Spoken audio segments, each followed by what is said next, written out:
This is a video about how to prepare and take your medication when you're taking Sustanon or Enanthate for your testosterone deficiency.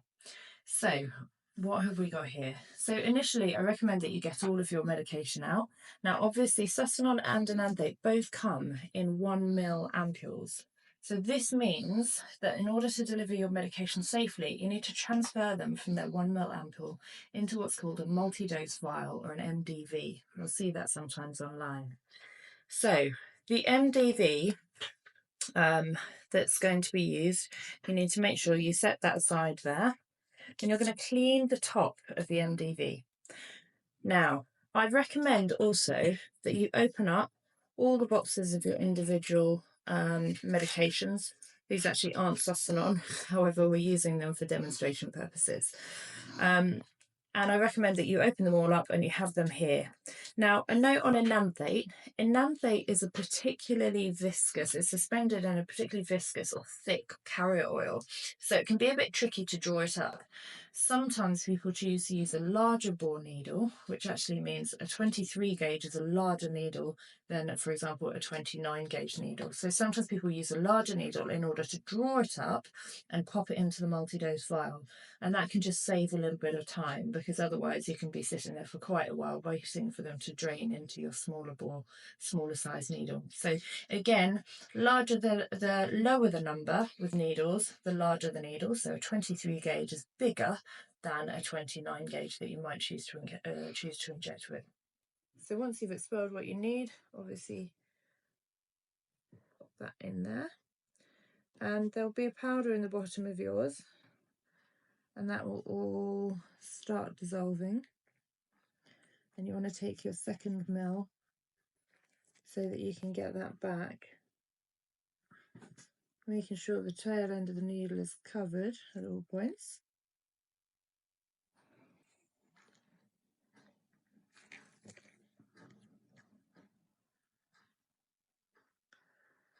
There we go.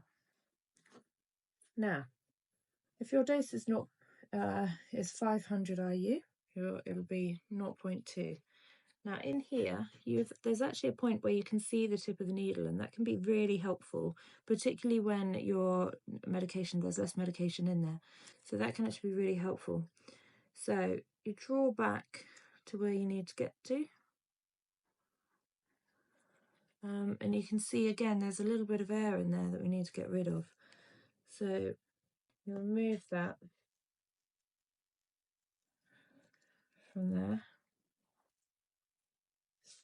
Just keep flicking to try and get rid of these bubbles. There we are.